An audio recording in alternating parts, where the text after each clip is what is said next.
환영합니다. 제 앞에는 샤오미 17T가 있습니다. 이번 영상에서는 언박싱과 함께 휴대폰의 사양, 빌드 퀄리티 등 간단히 살펴보겠습니다. 그리고 진행하면서 전반적인 생각과 의견도 말씀드릴게요.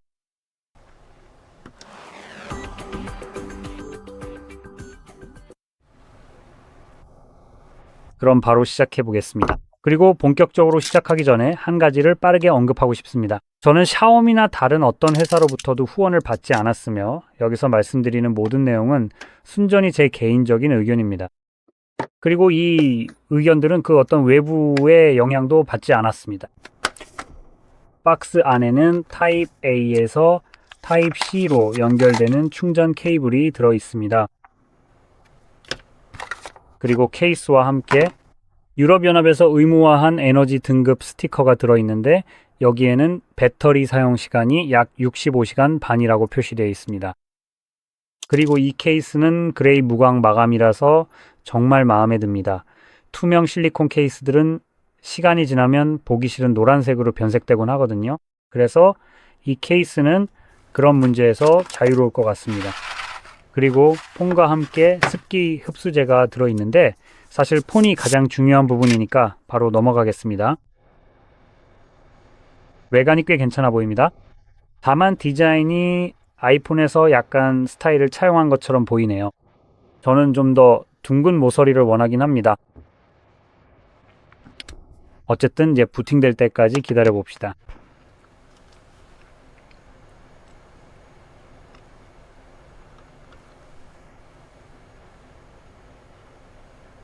자, 이제 됐네요.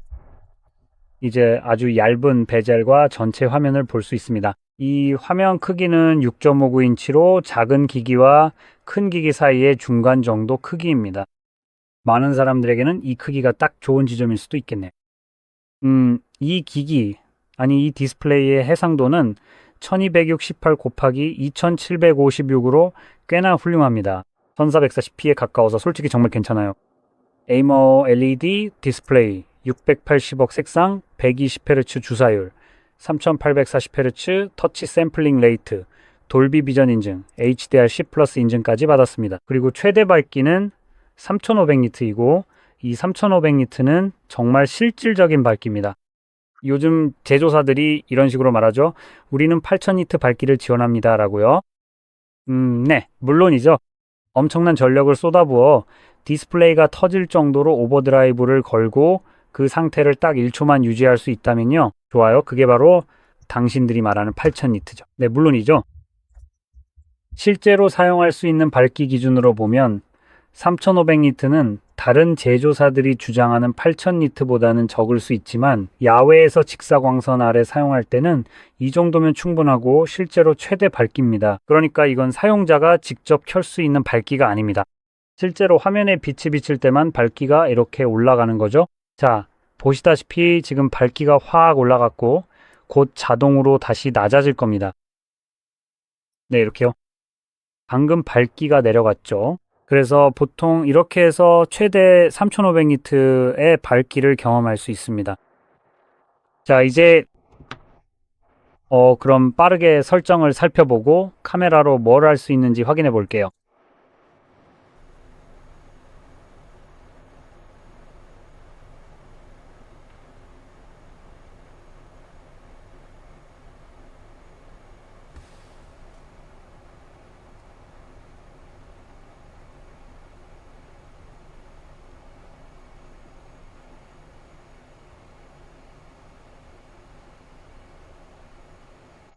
이제 거의 다 됐어요. 자, 마무리만 하면 돼요. 거의 끝났네요.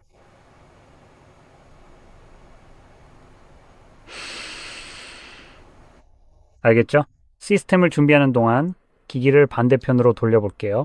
여기 보시면 듀얼 카메라 구성이 있습니다. 세 번째, 카메라에 속지 마세요. 그건 그냥 가짜입니다. 그건 단지 미관상으로만 있는 쓸모없는 부품일 뿐이고 사람들이 이 폰이 트리플 카메라가 아니라 쿼드 카메라라고 착각하게 만들려고 있는 거예요. 저는 그런 논리가 마음에 들지 않아요.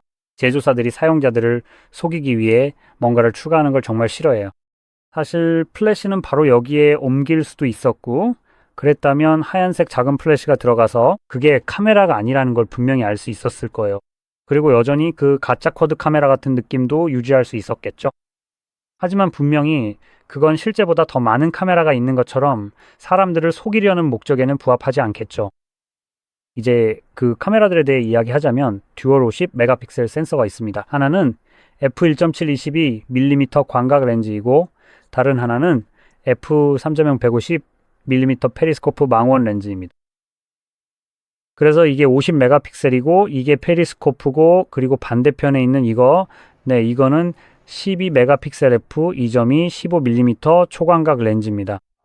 이 카메라들로 4K 60프레임 촬영이 가능하고 1880p에서는 무려 960프레임의 슬로우 모션도 지원합니다. 자, 이제 부팅해 볼게요. 네, 앱을 사용하면서요. 좋네요. 앱으로 바로 들어갈 수 있을까요? 제발 그냥 좀 쓰게 해줘요. 비디오 메뉴에서 1080p와 4K 30, 60프레임을 확인 가능합니다. 아까 말했던 900 몇 프레임을 하려면 어디로 들어가야지 이게 어디 있지? Fast shut? 아니 이게 아니네.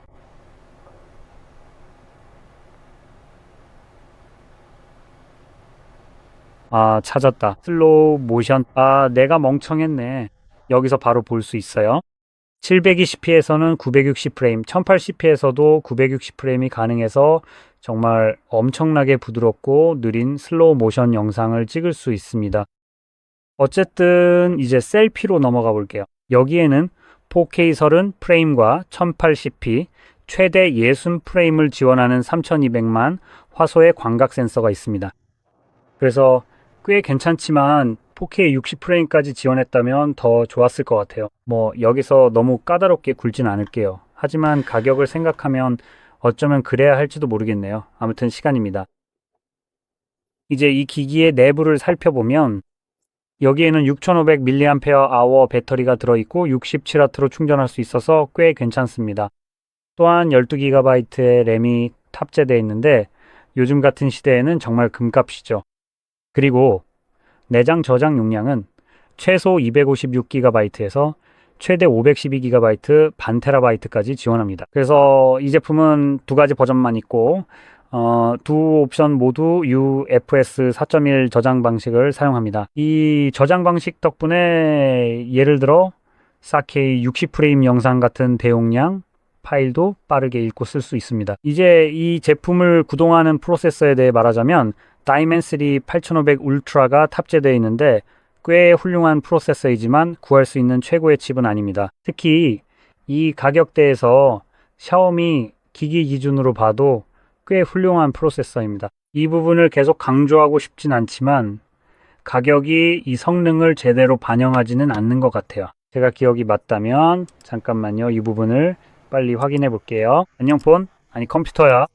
좋아 됐다.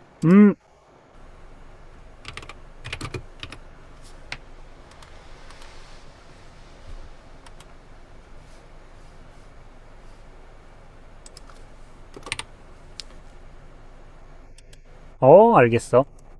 여러 개를 열어놨으니 가격을 빨리 확인해 보려고 해요.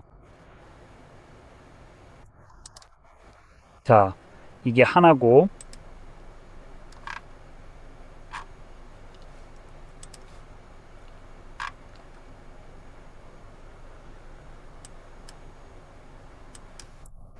그래. 지금 제가 하고 있던 건 다른 샤오미 기기 아니면 정확히 말하면 네 가지 기기를 확인하고 있던 거예요. 그 네 가지가 여러분이 좋아할 만한 골드 스탠다드라고 생각하거든요. 가성비, 즉 지불한 금액에 비해 얻는 가치 말이죠.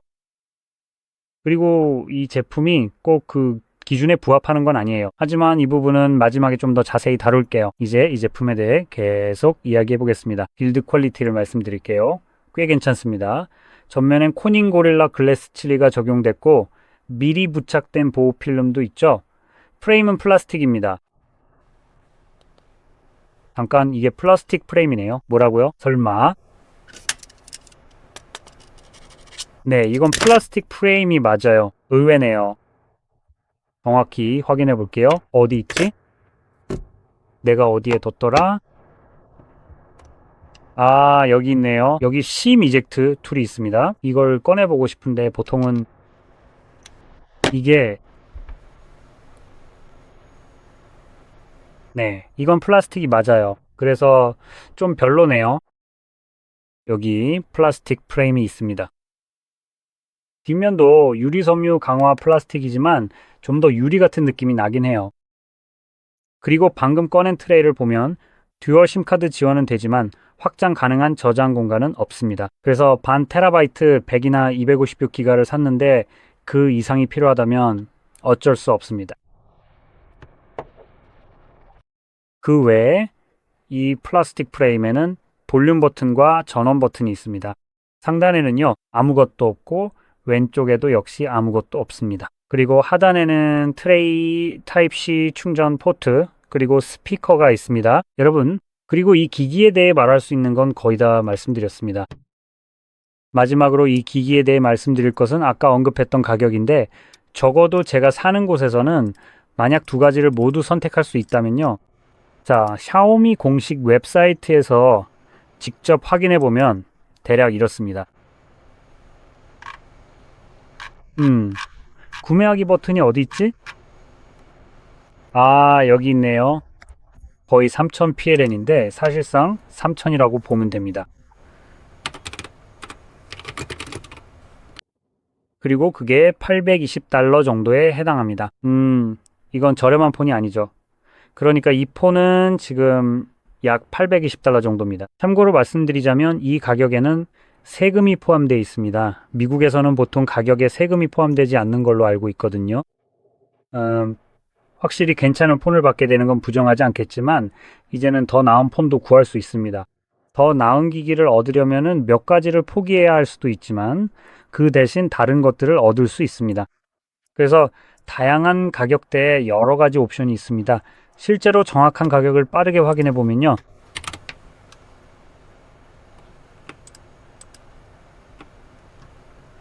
오, 와, F8 알트라가 사실 더 저렴하네요. 오, 그거 흥미롭네요.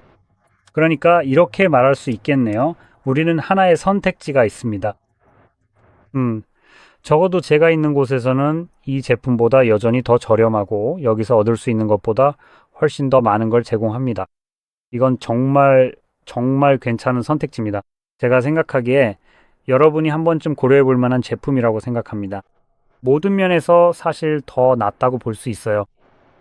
솔직히 이 제품이 더 나쁠 이유를 잘 모르겠네요. 굳이 꼽자면 아마도 라이카 브랜드가 아니라는 점일 수 있겠네요. 만약 그게 중요하다면요. 그래서 이 제품은 카메라에 라이카 브랜드가 없는 것 같아요. 이 제품처럼요. 보시다시피 우리는 라이카 브랜드가 있습니다. 그래서 만약 그게 중요하지 않다면 사진은 기본적으로 거의 똑같이 나올 거예요. 물론 제가 직접 테스트 해본 적은 없지만요.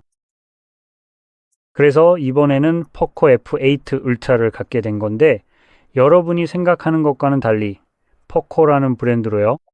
이 브랜드의 서브 브랜드는 전통적으로 저가형이었지만 이 기기는 저가형에 관한 모든 것을 담고 있으면서도 모든 면에서 솔직히 더 좋아졌어요. 6.9인치 크기의 디스플레이가 있고 좋네요. 배터리도 동일하지만 100W로 충전할 수 있고 무선으로는 50W까지 지원합니다. 그래서 이미 이 부분에서 우위에 있죠. 12GB에서 최대 16GB의 램이 탑재되어 있고 최신 최고 사양인 스냅드래곤 8 엘리트 젠 5로 구동됩니다. 이 칩셋은 여기 있는 것보다 꽤 큰 차이로 더 좋습니다. 전면은 당연히 유리고 알루미늄 프레임에 뒷면은 플라스틱이나 에코 가죽 또는 그 외의 소재가 사용되었습니다. 제 생각에 뒷면은 고무 느낌에 더 가깝고 파란색 모델은 기본적으로 고무 처리된 데님을 모방한 것 같아요. 그래서 그런 스타일이 별로라면 그냥 검은색 플라스틱 모델을 찾아보는 것도 좋을 것 같아요. 뒷면 말이죠. 카메라 사양을 보면 후면에는 5천만 화소의 광각, 잔망경, 초광각 트리플 카메라가 탑재되어 있고 8K 30프레임, 4K 60프레임 촬영이 가능합니다.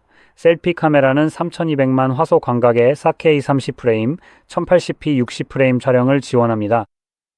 그래서 카메라 측면에서는 후면에 5000만 화소 트리플 카메라가 들어가 있어서 초광각 카메라의 화소수가 더 높아 실제로 더 나은 카메라 구성을 제공합니다. 더 빠른 프로세서, 더 나은 충전 속도, 더 견고한 기기입니다. 제 생각에는 이게 훨씬 더 나은 선택지라고 생각합니다. 가격도 여기 있는 것보다 더 저렴한데 도저히 이해가 안 됩니다. 이게 어떻게 가능한 일이죠? 두 제품 모두 샤오미 기기이고 출시 시기도 거의 비슷한데 한쪽이 훨씬 더 뛰어나면서도 가격이 더 저렴하다는 게 정말 놀랍습니다. 카메라의 라이카 브랜드가 정말 그렇게 중요하지 않다면 이 제품을 선택할 실질적인 이점은 없습니다. 재밌게도 이 제품만큼 성능이 좋은 더 저렴한 기기도 구할 수 있습니다. 그리고 두 가지 다른 옵션이 있습니다. XA 프로, 막스와 프로, 그리고 FA 프로까지 이 모든 제품들이 여기 있는 것보다 더 저렴한 폰입니다. FA 프로는 여기 있는 것보다 여전히 더 빠르며 F8 울트라 버전의 많은 기능을 그대로 유지하고 있습니다. 하지만 크기는 더 작아질 것이고 포코 X의 2 프로, 맥스와 프로는 여기 있는 것과 더 비슷한 크기입니다. 그래서 특히 프로 맥스는 같은 종류의 프로세서를 사용하는 것으로 알고 있는데 잠깐만 확인해 볼게요. 프로 맥스, 죄송합니다. 실제로 프로 맥스는 여기 있는 것보다 더 빠른 프로세서를 사용하고 있어서 프로는 그걸 사용합니다. 다이멘시티 8500 울트라는 8배서 12GB 램, 6500mAh 배터리, 그리고 100W 충전을 지원합니다. 그리고 카메라 부분에서는 희생이 있기 때문에 훨씬 저렴한 기기를 얻을 수 있지만 카메라 성능을 포기해야 합니다. 만약 그게 포기하고 싶지 않은 부분이라면요. 그렇다면은 다른 걸 볼 수도 있습니다. 말씀드린 것처럼 FF 프로와 프로 막스 그리고 X8 죄송합니다. 울트라를 대신 볼 수 있습니다. X8 프로와 프로 맥스는 카메라 성능이 떨어지지만 가격이 훨씬 저렴합니다. 그래서 이 제품과 직접적으로 비교했을 때 좋은 선택지가 될 수 있습니다. 여기서 뭔가 놓치고 있는 건지 잘 모르겠네요. 왜죠? 이 기기는 같은 브랜드의 다른 휴대폰들보다 훨씬 더 비싼데 그 휴대폰들은 이 제품보다 더 나은 빌드 퀄리티와 더 좋은 사양을 가지고 있습니다. 그리고 그 제품들이 유일하게 부족한 점은 라이카 인증이 없다는 것뿐입니다. 그래서 혹시라도 다른 모델이 더 있는지는 제가 정확히는 잘 모르겠습니다만 일단 공개된 스펙상으로만 따져본다면 제가 보기에는 X와 F 라인업 중에서도 특히나 X8 모델과 F8 모델이 훨씬 더 나을 것으로 보입니다. 저라면 아마 그 울트라 모델 쪽을 더 추천할 것 같아요. 그러니까 X8, F8 울트라가 아니라 그 모델이 여기 있는 것보다 더 좋은 카메라를 가질 테니까요. 그리고 모든 면에서 더 좋으면서도 가격은 더 저렴하죠. 그래서 제 생각에는 그게 충분히 가치 있는 선택이라고 봅니다. 왜냐하면 사실상 아무것도 포기하지 않고 더 적은 돈으로 더 많은 걸 얻는 셈이니까요. 그래서 만약 선택지가 있다면 저는 그걸 추천드릴 것 같아요. 만약 없다면 아까도 말씀드렸듯이 이 기기도 여전히 꽤 괜찮은 제품입니다. 이렇게 말씀드리면서 이 영상이 도움이 되셨다면 좋아요와 구독 꼭 눌러주시고 시청해 주셔서 감사합니다.